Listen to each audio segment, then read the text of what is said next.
ஓம் Sri Sairam. December 12, 2024 சுவாமி வழங்கும் இன்றைய அருளமுதம்.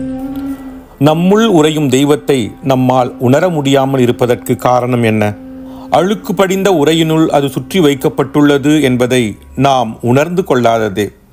நமது உடைகள் அழுக்கானால் அவற்றை மாற்றிக்கொள்கிறோம். ஏனெனில் அழுக்கு உடையை அணிந்திருப்பதற்கு வெட்கப்படுகிறோம். நமது இல்லம் அசுத்தமாக இருந்தால் விருந்தாளிகள் நம்மை பற்றி தவறாக நினைக்கக்கூடாது என்பதற்காக நாம் சுத்தம் செய்கிறோம்.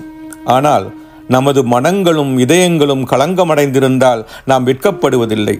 நமது உடைகள் மற்றும் இல்லங்களின் தூய்மையை பற்றி இவ்வளவு அக்கறை எடுத்துக்கொள்ளும் நாம் நமது வாழ்க்கை முழுவதையுமே பாதிக்கும் இதயம் மற்றும் மன தூய்மையை பற்றி கவலைப்படாமல் இருப்பது எத்துணை விசித்திரம்!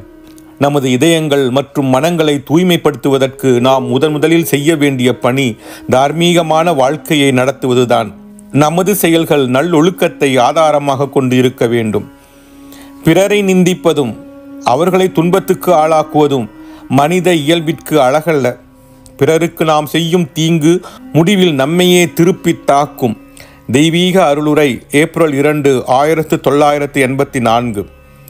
நீங்கள் புற உலகில் புனிதமான பணிகள் எதை செய்தாலும் உங்களுக்கு இதயம் மற்றும் மன தூய்மை இல்லை என்றால் அவை அனைத்தும் மதிப்பற்றவையே என்கிறார் பகவான் ஸ்ரீ சத்திய சாயி பாபா.